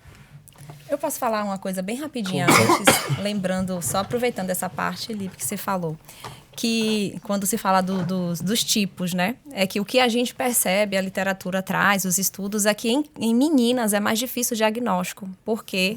Porque o tipo desatento, ele é mais comum nas meninas. E o tempo hiperativo é mais comum nos meninos. Isso. Embora não é regra. Isso. Porque tem... Tem de tudo. Você encontra de tudo. Abençoadas. É só virar pastor de adolescente tipo, que você combinado. descobre. Mas normalmente tem bem isso. Então o diagnóstico acaba sendo mais tardio. E aí vem dificuldades. Porque é sempre aquela quietinha, né? Que não dá problema nenhum, mas tá lá até no pela mundo questão da social rua. mesmo. Questão social. E muitas vezes ela não é hiperativa física, mas interna. ela é hiperativa cognitiva. Tem um hiperativo que é o hiperativo cognitivo. Aquela pessoa que deita, o corpo deita, mas a cabeça não consegue parar de pensar. E se eu fiz isso? Será que eu fiz aquilo? Será que eu fiz aquilo outro? E ela esgota de tanto pensar. Ela não consegue parar de problematizar. É o Teve hiperativo. esgotamento físico, né? Burnout. Então, Muitas exato. vezes vem. Então, só foi isso mesmo, mas pode conseguir. Não, vamos lá, eu quero saber qual é o tratamento. É Tratamento. Ritalina, vamos tacar Ritalina em todo mundo. Taca a Ritalina em todo mundo. Brincadeira. Não, Tem que ter é porque receita amarela. é isso que tá na cabeça de muita gente por aí. Sim. Inclusive, Ritalina eu tenho, hoje não é nem mais considerada Nem uma das usado. medicações mais Melhores, indicadas. assim, É. Sim. eu tenho ouvido falar sobre médicos que têm trabalhado nessa direção aí, né? De usar os metilfenidato. Metilfenidato é a substância que dá o nome ao comercial, que é a Ritalina, né? O Exatamente. TDAH também. Mas existem outras medicações e outros diagnósticos, outros tratamentos que são oferecidos. Tem. O que vocês diriam para os pais e para os adultos que Pastor, estão se identificando nisso? Eu anotei uma frase que veio na minha cabeça enquanto eu estava vindo para cá, que era a seguinte: um indivíduo com diabetes, ele será beneficiado se ele se converter? Sim. Claro, em termos de Até o domínio, vida, até claro, o domínio. Um dos frutos do espírito é o domínio próprio. Claro. E esse indivíduo, ele, a partir do momento que ele usufrui do dom do espírito, ele tem maior possibilidade de dominar sobre o seu ímpeto de se alimentar de uma forma desenfreada. Isso pode ajudar, Certo. mas a conversão dele não vai fazer com que o pâncreas produza insulina. Perfeito. Um indivíduo com TDAH, ele tem baixa produção em 4 áreas pré-corticais de 2 neurotransmissores, dopamina e noradrenalina, que levam ele a comportamentos volitivos e impulsivos prejudiciais. Se converter genuinamente vai fazer ele ter muito mais domínio próprio sobre comportamentos dele.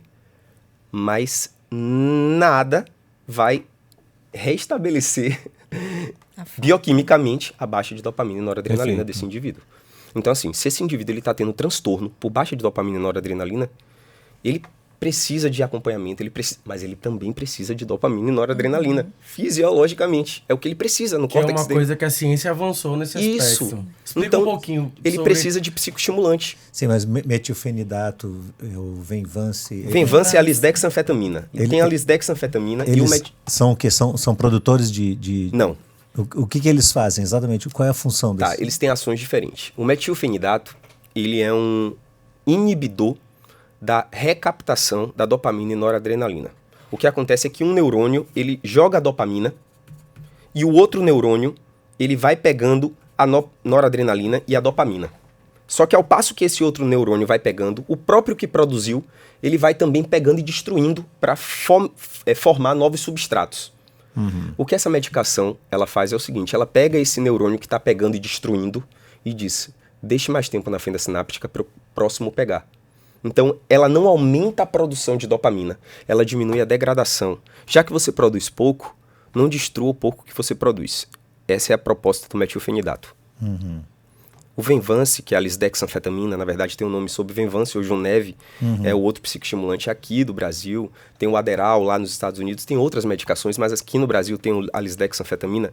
Ele faz a mesma coisa, ele inibe a destruição, a recaptação da dopamina e noradrenalina, só que, além disso, ele faz uma coisa chamada de produção vacuolar.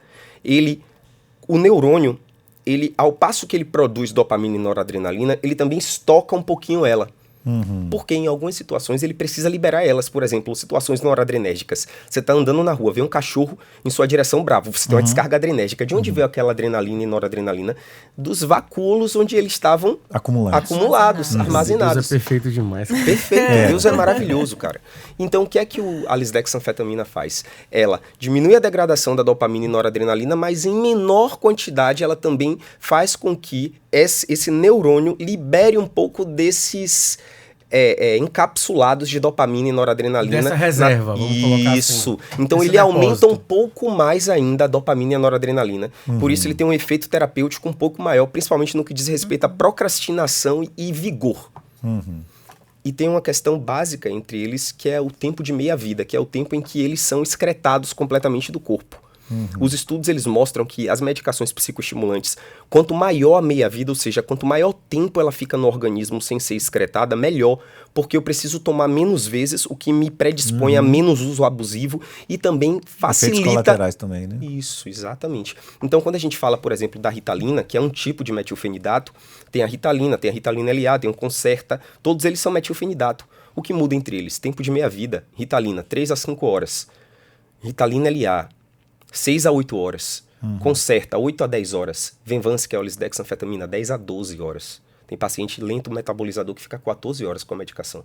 Então você toma ela, e aí por que é importante você entender a meia-vida do paciente? Porque quebra o estigma de que o indivíduo com TDAH é só por desatenção. O problema do indivíduo com TDAH não é desatenção, gente. É impulsividade, é explosão, é problema no casamento, é problema financeiro. E para esses problemas ele vai precisar de medicação quando ele está em casa também, não só quando ele está no colégio, ou quando ele está na faculdade, ou quando ele está no trabalho. Então, o efeito da medicação é só enquanto ela está dentro do organismo. Exatamente. E quer dizer, ela nunca vai tratar o indivíduo.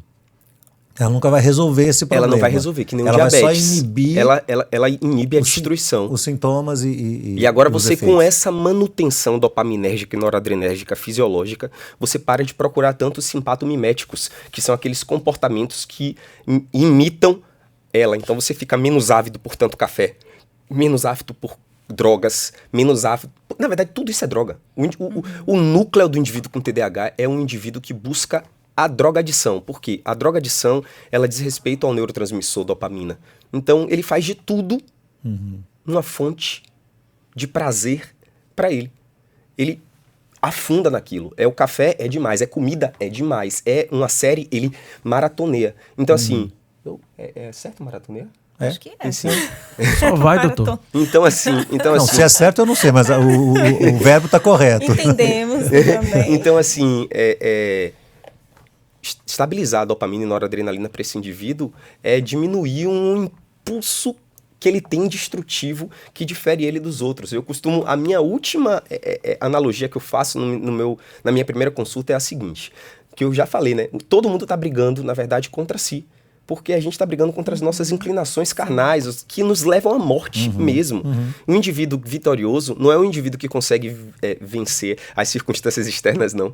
É um indivíduo que consegue vencer, consegue ter a capacidade de dizer não para ele. Essa é a grande vitória, é você conseguir entender dominar que você si se mesmo, destrói. né? E aí, todos os indivíduos estão nessa guerra, só que alguns com armadura e outros sem.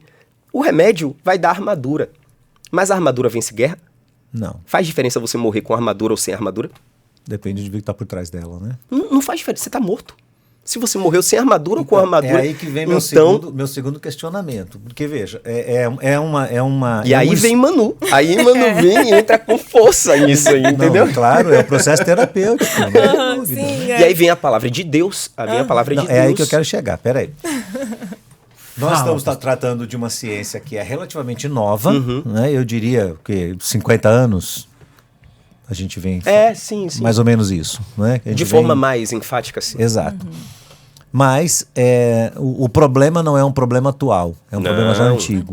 Então eu queria te fazer uma pergunta aqui. Você é um cristão, você foi criado no Evangelho, conhece a Bíblia muito bem, Manu também conhece muito bem. Você identifica nos personagens bíblicos Comportamentos? os sintomas de TDAH? Eu Identifica, não né? quero- Diagnosticou alguém, Eu não já foi? diagnostiquei, né? O famoso Cefas, Pedro, ele tinha... Muito provavelmente ele tinha TDAH. Ele tinha pezinho lá, né? comportamentos hiperativos, impulsivos, disruptivos, de oscilação de humor e... Eu acho que Elias também tinha. Elias. Vamos avaliar Elias. Impulsivo. Depois fica com medo da Deprimido. Né? Possibilidades. Corajoso, impetuoso. assim, impetuoso ele tinha essa moda inicialmente, impetuosa, vamos matar todos os profetas de Baal, mas depois fugia agora rápido foge da... também. Intenso nos seus sentimentos, né? Pedro, pra mim, é clássico. Porque Pedro tem assim, expressões mesmo. Compara um pouquinho, assim, alguns do diagnóstico com algumas das situações bíblicas dele. Dificuldade de controle emocional, impulsividade e dificuldade de controle de vontade. Lembra que eu falei que dificuldade de controle de vontade é quando você quer tanto algo que você nem imagina as consequências daquilo que você está fazendo? Sim. Quando Pedro olha para Jesus indo para a morte, ele diz assim, para onde o Senhor for, eu vou com o Senhor. Ele quer tanto estar com Jesus que ele nem pensou nas consequências. Qual o martírio que Jesus passaria, qual humilhação, qual dor.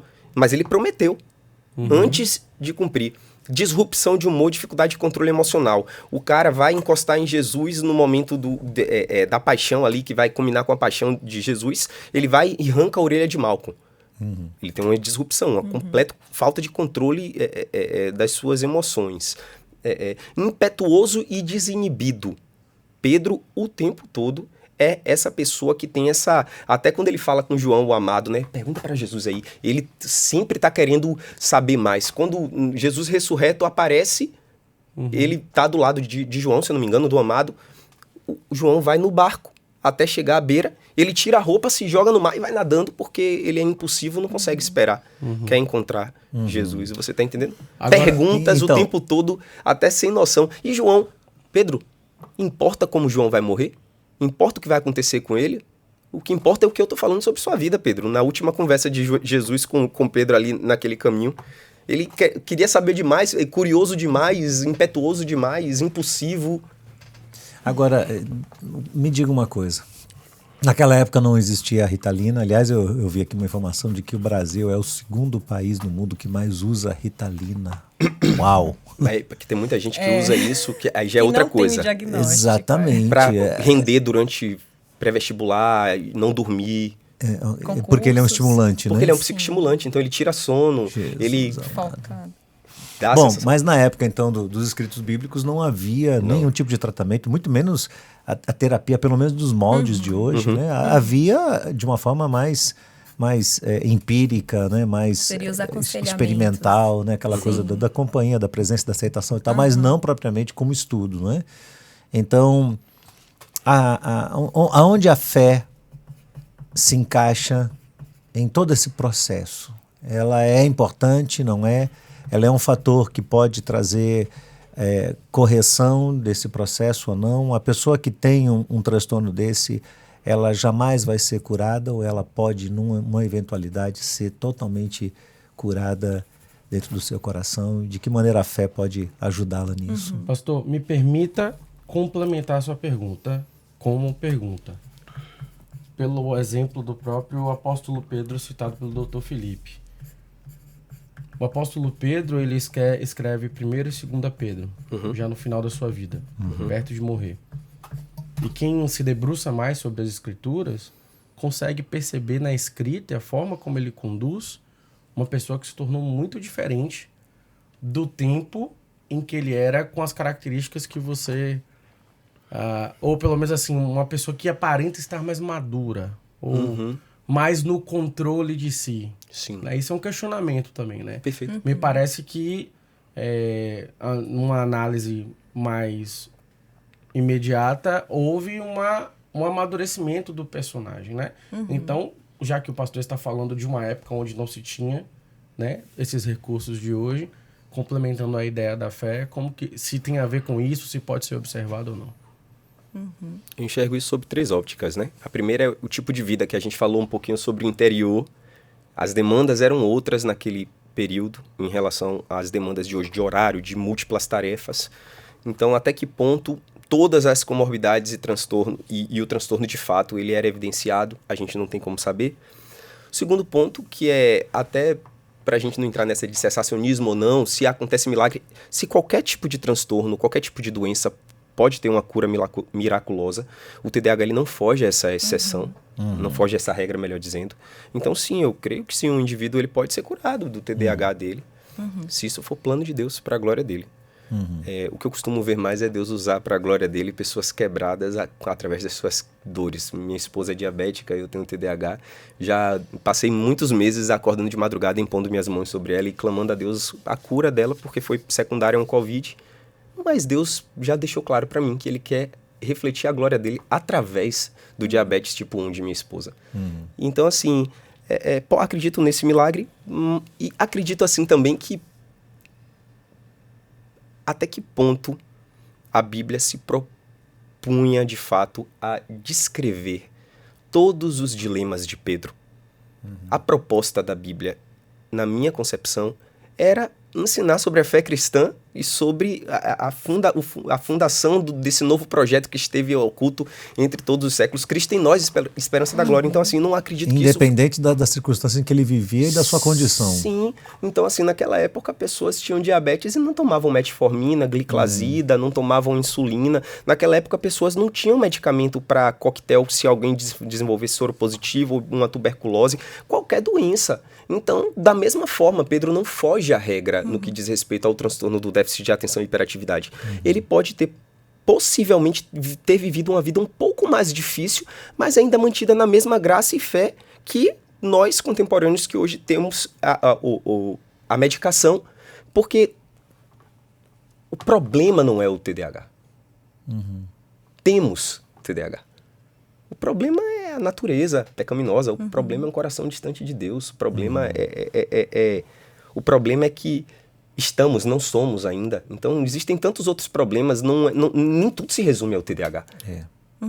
Entendeu? O TDAH, eu costumo dizer assim, um indivíduo que cuida bem da saúde, muito provavelmente, ele vai estar mais apto a cuidar da vida espiritual dele. Se ele estiver, cuidando bem da alimentação, cuidando bem do sono dele. Quando a gente fica muito tempo sem dormir, é difícil ter uma vida espiritual bacana quando a gente fica irritadíssimo com nossos cônjuges, com nossos filhos, com nossos amigos, e a gente peca, a gente fica sem saco de ler a Bíblia e meditar da mesma forma.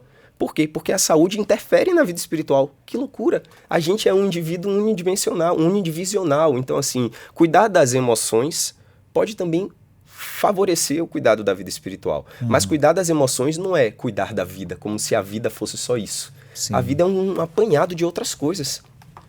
E que eu penso assim também, né, pastor, falando sobre essa questão, é a questão que a própria palavra de Deus fala sobre a transformação.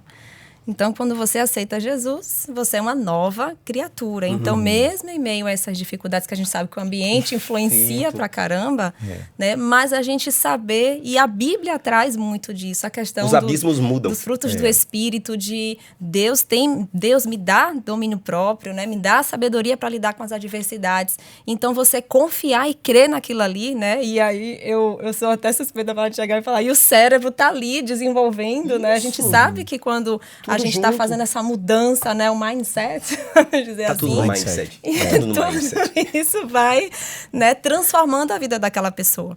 Né? Então, assim, eu vejo como... Eu acho que naquela situação é como se fosse a terapia, vamos dizer, que é essa mudança. Claro que eu não estou aqui dizendo que a terapia é a questão da palavra de Deus e da crença, não. É como se fosse essa mudança de transformação. Então, eu creio que Pedro, a partir do momento que ele percebeu Jesus ali, então, eu não tem como eu ser a mesma pessoa, porque o Jesus veio para trazer vida, né? Então, eu creio muito nessa questão de que Pedro, ele se deixou ser transformado por outra pessoa, né? Então, quando a gente deixa, né, Cristo...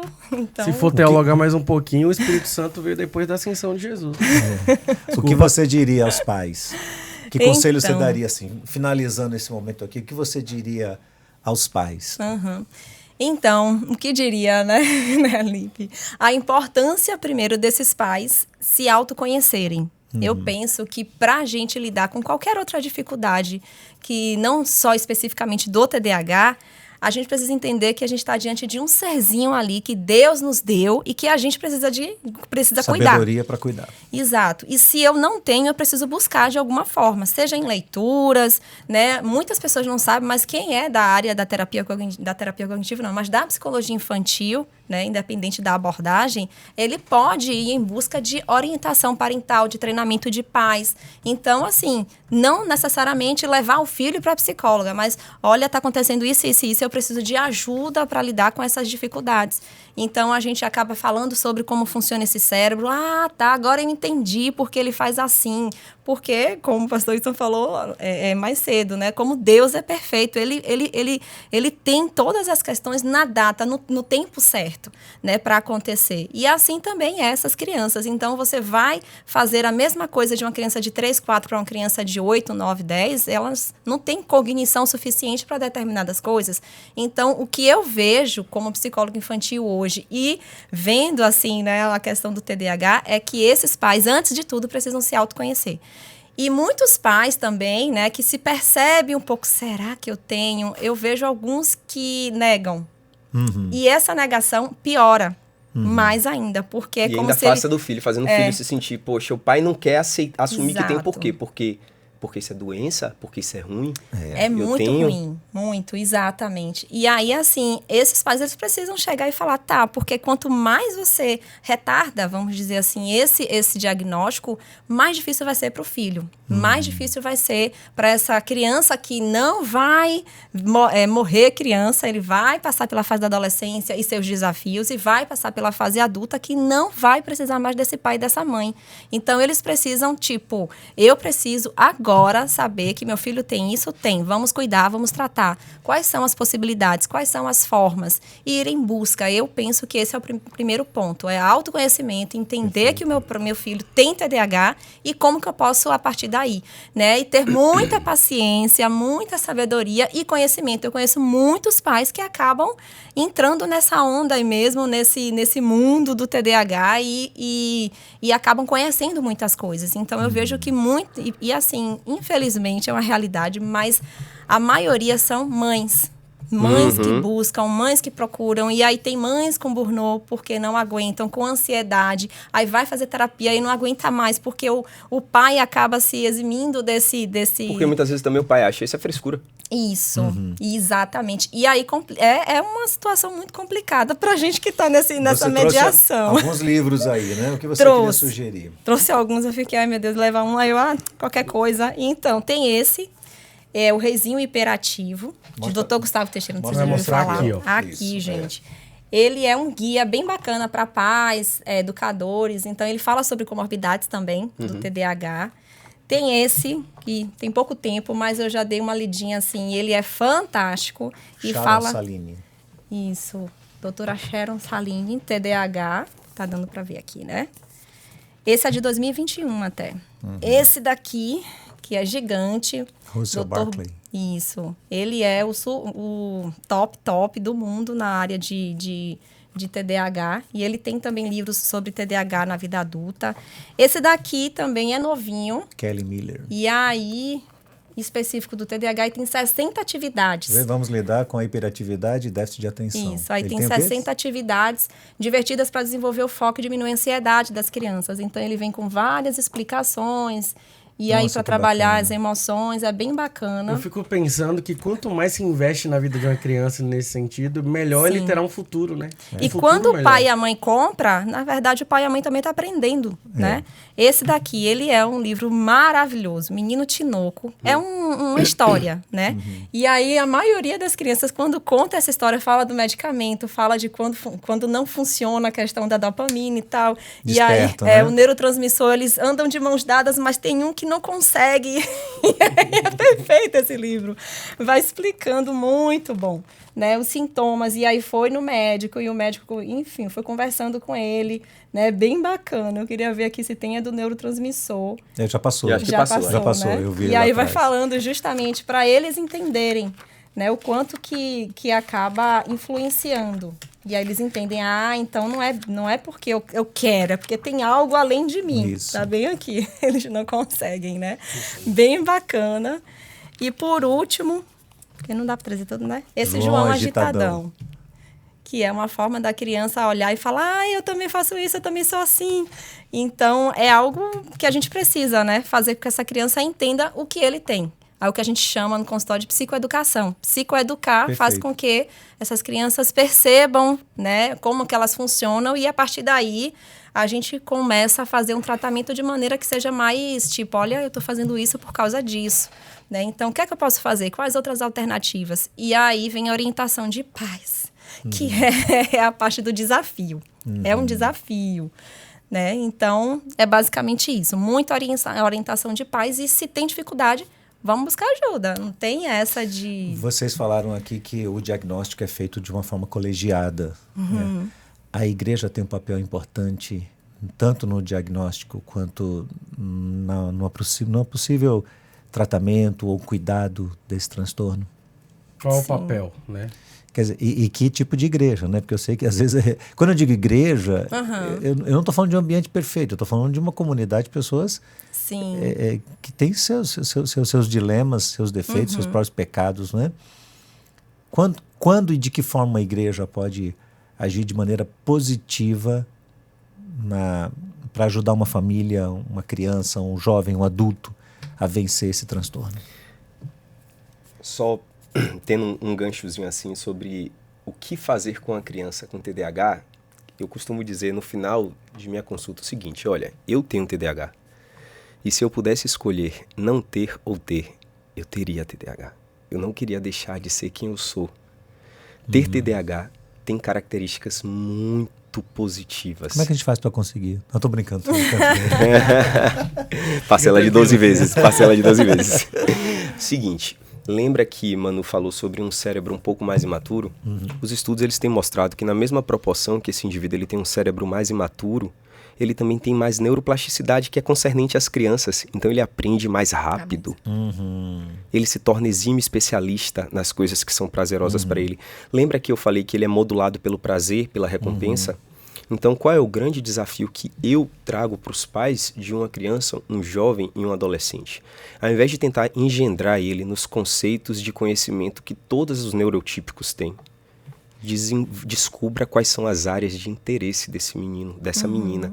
Ele vai ser exímio, ela vai ser exímia nisso. Desenvolva vícios bons. Quer ver um exemplo? A minha conversão genuína foi há uns 6 anos atrás. Eu fiquei viciado em ler a Bíblia. Eu li ela 3 vezes em um ano. E eu estudava. Eu poderia ser viciado em cocaína ou poderia ser viciado em ler a Bíblia. Uma criança com TDAH ela pode ser viciada em pornografia, em TikTok, em Netflix, ou ela pode descobrir o prazer da leitura, da aventura na leitura. Ela pode desenvolver o prazer na pintura, nas artes. Então, qual é o papel de um pai e de uma mãe?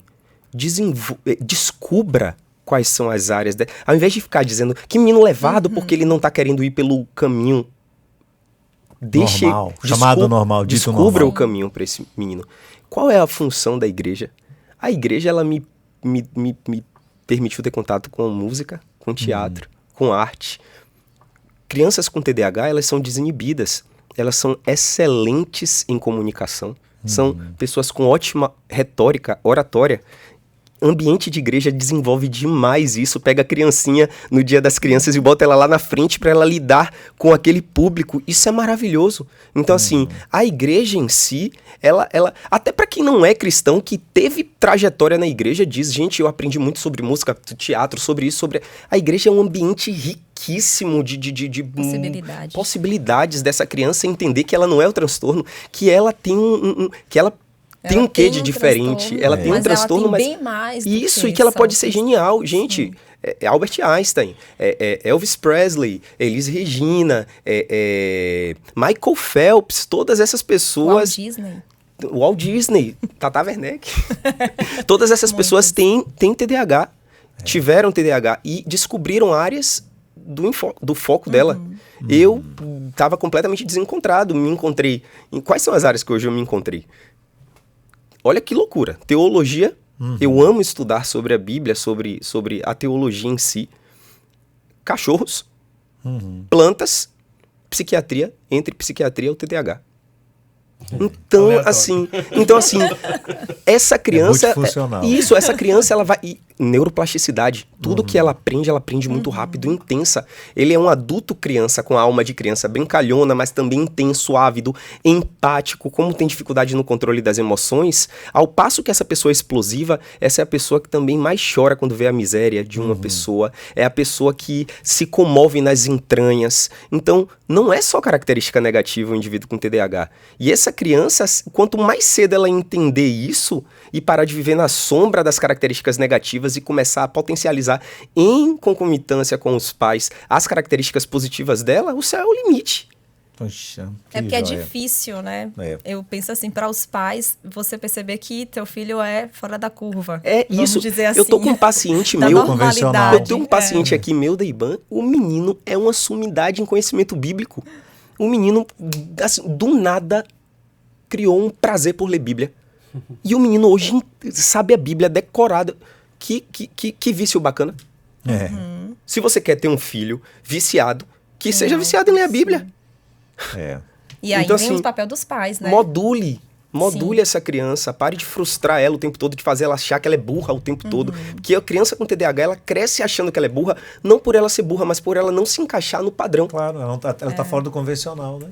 Que é isso que a gente Perfeito. falou sobre as crenças que vão sendo desenvolvidas. Sim, então, eu exato. sou burro A e influência muitos... do meio social. E muitos acabam querendo também, para fechar, né?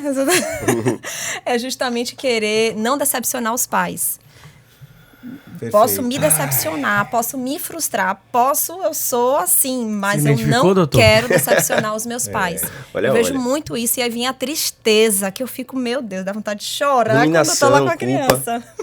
Gente, nós já estamos aqui bem atrasados, né? Mas que- Infelizmente, nós vamos ter que dar um break aqui. Deixa eu né? usar essa palavra, eu usei faz tempo já, faz vários capítulos atrás. Que prazer inenarrável ter essa conversa. Eu queria deixar que vocês deixassem contato de vocês aqui. Instagram, etc. Como é que faz, Manu? Onde é que a gente encontra? Onde nos encontramos vocês? Mais fácil lá no Instagram, Psi Emanuele, 2 L's, é no final, é no início, é no final, não é Emanuele. psiemanuele.rios. Aí lá tem contato para WhatsApp, vai direto, onde é que eu atendo. Joia. Bacana. Felipe? Vou deixar o meu Insta também profissional, porque eu não sei de qual o número da minha secretária. DR de doutor Felipe, só que Filipe, Felipe Evangelista. DR Felipe Cruz. Ok. DR Não Felipe. tem evangelista no nome, Não viu? tem Ele- evangelista, é o Felipe Evangelista ali do Tá, do eunuco. Né, mas dr.filipe Cruz. Cruz. sem evangelista. Gente, que alegria, que prazer vocês estarem aqui com a gente. Muito obrigado por esse tempo tão esclarecedor. Quanta coisa a gente aprendeu aqui, não é? E a gente tem a expectativa de que um outro dia a gente possa estar junto de novo e assim que vocês puderem retornar aqui a esse momento, um bate-papo, né? Responder muitas das perguntas que vão surgir aqui no decorrer desse nosso encontro. E a gente vai levantar essas perguntas depois e tentar trazer para vocês. Querido, pra você que nos acompanhou até agora e nem viu passar todos esses minutos, aqui fica o nosso muito obrigado. A nossa insistência. Só uma coisa, tem uma novidade aí, que é a criação do Instagram do próprio podcast, não é? Você já tá seguindo a gente no nosso perfil novo? Deixa eu Já. até pegar aqui, porque... Pega aí para poder passar. Rapaz, a gente tá bombando lá e agora a gente tem Chique todo. um Instagram agora, só... Instagram próprio. É podquestion_oficial. Quase um real oficial, entendeu? Real oficial. Não tem real oficial não, foi brincadeira. É podquestion_oficial, procura lá. Não, se você botar podquestion, você acha a gente, tá? Digita lá, nós já estamos com alguns seguidores, já temos soltado alguns reels lá de cortes de encontros nossos passados. Nós pretendemos muito mais divulgar esse trabalho. A ideia, todo final de capítulo, episódio, a gente sempre reforça, vamos ter diálogos mais maduros para resolver os dilemas da vida. Você percebe que nem tudo dá para resolver sem incluir a fé depois como arrematadora desse processo. Mas aí fica a dica para você. Você pode compartilhar esse link, né? TDAH é um tema muito requerido hoje em dia em crianças, em adultos. Compartilha com aquela pessoa que não necessariamente tem a mesma crença que você, mas que pode ter acesso a um conteúdo de qualidade para desmistificar alguns dos tabus da mente e procurar auxílio e ajuda. Deus abençoe cada um de vocês, fique com Deus e até mais. Gente, obrigado, queridos. Deus abençoe a Obrigada, todos. Que agradeço, tchau. gente. Até mais, pode?